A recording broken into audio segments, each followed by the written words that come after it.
Warblogle, thanks so much for joining us tonight. Hey, thanks for having me. Warblogle, let me tell you something. First of all, the world of Twitter has really changed communications and the way people get information out there. And I follow you, and I follow a ton of people out there, and it's just a neat way for people to get their message out. Yeah, I mean, we almost don't need websites anymore as far as getting news. I mean, the first thing I do every morning is check Twitter, where I used to go and check out ESPN.com and see what's going on, but as soon as I wake up, I'm checking Twitter, seeing what all the ESPN guys are saying, what all the beat writers are saying. Like I said, it's just a quick way to get information, and it's definitely kind of helped my site grow a little bit more. It's just a fun, quick, and easy way to spread info and get news. It's like a never-ending ticker tape. When 9/11 10 years ago hit, the news station started scrolling continuously across the bottom of the screen. Before then, only when something needed to be said that was pertinent, they felt they'd scroll something at the bottom. But 9/11, of course, changed the whole world. It changed the world of news media, and they continuously scroll a bottom line across the bottom of the screen. All news agencies do that, and that's very similar to what Twitter does. And it gives everybody a chance to have their own ticker tape and say what's on their mind and get information out there that they feel like other people want to see. Well, yeah, I mean, I kind of think my site is the poster boy for that. I mean, that's kind of where I've gotten my following. I mean, a lot of people probably wouldn't have known about my website. They wouldn't have known the name warblogle.com just to go to that. So, with Twitter, you can retweet and things like that, and people, spread your word around, and that's just kind of how I've gotten it to grow. But yeah, like you said, with the ongoing timeline and everything, I mean, I almost get the shakes. I refresh like every 2 seconds. If I don't see a new tweet within like 30 seconds, I think something's wrong and something's going wrong with me. But yeah, it's a great tool for growing sites and just getting info. And that's kind of where we are with social media now, Twitter and Facebook and all the different types of ways that people can get information. Let's talk about Auburn. That's what your whole Twitter account is based off of, Warblogle, and getting information out there and getting some inside information out to fans and other people to see, and kind of giving your opinion on why you think things do or go the way they go. And we'll start right there. First of all, last year Auburn went in a national championship, but under a lot of scrutiny for pretty much the last quarter of the season after the Ole Miss game when the Cam Newton stuff broke, and then continuing on. But you made a comment today on Twitter that I thought was quite funny, that you said it's funny how all the people and all the criticism of Auburn cheating or not doing it the right way has kind of gone by the wayside since they lost a game. Well, yeah, exactly. I mean, I kind of always go back to NASCAR with this. Jeff Gordon, not many traditional NASCAR guys really like him. I guess because he's not the normal NASCAR guy. But why didn't they like him? Because he was so good for so long. He always won. The same thing with Auburn. I mean, nobody respects – I mean, they may respect him, but nobody really likes the team on top, and they always want to try to find a reason to bring him down. Now, in the case for Auburn, Auburn's not – typically they haven't been – they've been in the top 15 over the last 10 or 20 years, but they haven't been at the very top other than 2004. So when all these other schools, Oklahoma, Florida, Alabama, all those other schools saw, this perennial 10 to 15 team up there, they didn't like it. And so they tried their best in any way to bring them down. Now, all like the national writers and everybody, they didn't pick Auburn being the top 10. They had them 21st and 22nd. So when Auburn moves up the polls, when Auburn starts winning all those games, what does that do? It makes them wrong. And so people don't like being wrong. So they tried their best in any way to bring them down. So any kind of hint or allegation or anything that came out, they were like, okay, good. This is our way to make our preseason predictions look correct. We can say that Auburn's been cheating all along. But like I kind of thought this whole time, as soon as Auburn lost, as soon as they maybe have gotten out of the national title picture again and all that, nobody really cares anymore because they're not beating them. They're not on top anymore. So that's kind of where I was going with that, and we'll see. I mean, if Auburn somehow turns things around and starts winning more, you never know. It'll probably pop up again. Well, a lot of people felt that way, Warblogle, about Cam Newton all the way around. If they would have lost a couple of those games, if Auburn loses to Kentucky or loses another close game, there may not even be any talk about Cam Newton. And there definitely wouldn't have been a Heisman Trophy in the mix because he lost a football game. But as long as as you said, as they kept winning, it seemed like the scrutiny continued to grow and grow. And we'll talk about that a little bit more. Everybody's just been waiting on the letter to arrive any day in Auburn regarding an official inquiry into I guess, whatever it is about Cam Newton that they're looking at. Of course, we know what happened with Mississippi State and Cecil Newton, but really nothing ever surfaced with Auburn regarding the Cam Newton recruitment or that situation. But it seems to me that other schools just continue to get letters, and this week, South Carolina gets hit with a letter. Yeah, I mean, like I said this on Twitter yesterday, it seems like the letters of investigation are rolling in reverse order of Auburn's 2010 schedule. Oregon's already gotten theirs. South Carolina got theirs yesterday. Does that mean Alabama's going to get one? I'm not saying that. But, it's funny how everybody was so positive that Auburn got that letter. It was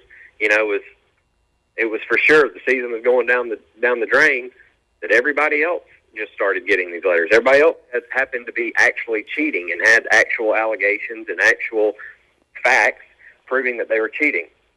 So it's just kind of funny. I mean, I don't want to say it's karma, but it's just like all these teams and all these fans beat their chests and say Auburn is going down, and then it's just funny how their schools are the ones doing it instead. So it's just the way the world works, I think. It is a weird way the world works. Real quick, what do you think the percentages are out there in your mind that Auburn gets a letter of inquiry in the next 2 months?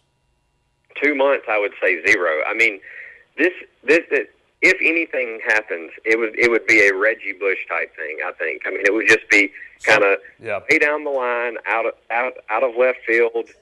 Finally, they happen to stumble across something. But, I've said this all along.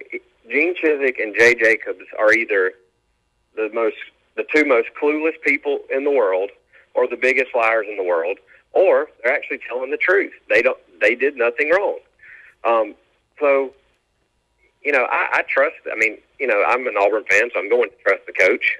But again, I don't see how they could just be hiding this whole time, and how the whole world was looking at Auburn for almost a year now, and nothing has come up from on Auburn's side of things. Well, you think as hard as the investigation has been and the want to find something, that something probably would have surfaced by now, but nothing hasn't. They continue to move on, and again, if something does come up, they'll address that situation. Warblogle, let's move on and talk about this year's Auburn team. They squeaked by 2 games in the first, really by luck in that first game, getting an onside kick and pulling out what would have been a very embarrassing loss coming off a national championship season to a Utah State team at home. They pulled that out. Looked like they got better from week 1 to week 2. It still was by far a very subpar performance defensively, but Auburn looked better in game 2 against Mississippi State, a game that they were an underdog in, and Auburn wins their first SEC matchup. Play a great quarter and a half over in Clemson, get off to as good a start as you could ask for on the road, and then the wheels eventually do fall off, and they give up over 600 yards of total offense on defense. Where does this team go from here, and what are the answers right now? Well, I don't think Florida Atlantic could come at a better time in the season. They're a team that's only scored 3 points this entire year. So if Auburn does need to make a major overhaul in their defense, they've pretty much got 2 weeks to do it. I mean, they can do a little bit this week, see how it works during the game, which I don't like to push anybody off as an easy win, but that's exactly what it should be. I mean, they should kind of use this as just a tune-up and see where they are with some changes they've made this week. But, I mean, back to the Clemson game, they did exactly what you cannot do on the road. I mean, everybody says you don't let the home team get off to a fast start, especially, they were favored to win, but I went to the game. None of their fans thought they were going to win. The stadium wasn't full. It wasn't loud. I pulled up 3 hours before the game and could not tell there was a game there that day. But what we did was we took the lead, got them even more deflated, but then we let them come back, which is the worst thing you can do, because then they're extra excited, they're extra pumped, they've got reason to believe that they can win. And so I said all last week, as long as the defense didn't get any worse, then Auburn would be fine. But that's exactly what happened. I mean, the defense tackled worse than they had all year. They lined up worse than they had all year. But I don't want to put all the blame on the defense. I mean, they technically gave up the same line of points they gave up in the first two games, 38 and 34, and the offense just didn't score. I mean, they only scored 24 points, which probably had a little bit to do with the defense not giving them much of a chance to get on the field and all that. But I don't know. Like I said, Florida Atlantic, it's at a good time. They can make some major changes and maybe not be hurt by them if they don't work. But we've got to give Dyer the ball some more. We've got to get him in the offense. He's the workhorse. He is our man, and he's got to lead the offense. As long as the defense can kind of keep the point total in the low 30s, I think our offense should be good enough every game to score at least that much. So, I mean, we'll see. Hopefully this week is kind of we get back on track and we don't give up too many points to a team that's only scored 3 points. So, well, you know, there was questions surrounding that as well, Warblogle, about Michael Dyer's lack of being in the game, only 10 or 12 carries, and then kind of went to the bench. Is he in trouble? And then the defense on top of it playing very poorly. There was a lot of questions regarding coaching decisions and the way we were playing. But in essence, don't you think there needs to be a change on the defensive side of the football? You can't expect to continue to give up 30, 35 points a game and beat everybody on the last drive and outscore them 50-49. That's just not – it's going to bite you more times than it doesn't. And I just don't feel like that Auburn is addressing their needs. You've got to play defense in this league, and you can't be 116th or 117th in the country if you expect to compete for a national championship or an SEC championship, for that matter, on a year-in and year-out basis. I agree. I mean, I agree 100%. As far as the players, I don't know where they're going to go. I don't know what they're going to do. I mean, what they've got, I assume what they've got out there right now is the best players they've got. Chiswick said today that they have simplified the defense again, which is what they did between Mississippi State and Clemson. I'm not sure how much more simple it can go. I mean, it sounds like we're almost getting to the point where we're just saying go tackle the guy with the ball. It doesn't really matter where you line up. But as far as Ted Roof, I mean, if it continues, I'm 100% against the fire Ted Roof movement right now. If it continues the rest of the season, if we give up 38 points to everybody, and that's the reason we're losing ball games, he's got to go. Change definitely has to be made. But as far as let's get rid of Ted Roof right now, it's been this way for 3 years. I mean, if we get rid of Ted Roof right now, it won't be as bad as the whole Tony Franklin fiasco from a few years ago. But it'd be close. Getting rid of the coach in the middle of the season, I've never seen work out that well. That's almost kind of like throwing away half the season right there. But like I said, if it continues this way, a change definitely needs to be made. One more quick thing, Warblogle, and we'll let you go. We appreciate you being part of the program and look forward to having you on several more times throughout the season. Tonight, Missouri, it looks like, has been offered, and SEC comes back and says no, they didn't, but the Kansas City newspaper said yes. It looks like they've been offered a formal invitation. Auburn might be going to the Eastern Division. What do you think about this real quick? It's tough. I mean, I don't know. I mean, I go back and forth every day. One day I wanted Texas A&M in, one day I didn't. I just think, I don't know. I mean, I'm really on the fence on this. But as far as Auburn going to the East, more of me doesn't like it than does like it. I mean, I know we're not going to lose Alabama. We'll keep them at the end of the season. But I like playing LSU every year. Honestly, don't mind if we drop Mississippi State and Ole Miss, and bringing in Florida and Tennessee would be okay. But I don't know. I've just kind of, over the years as an Auburn fan, just enjoyed being in the West. I like Alabama and LSU. I like playing them every year. And I just have always kind of look down on the East, I guess, just because they're not in in Auburn's division. If it happens, I think they'll come out with a good plan of how the schedule should work and everything. I mean, because right now, if Auburn and Alabama stay together, that means Alabama drops Tennessee, and I don't see them doing that.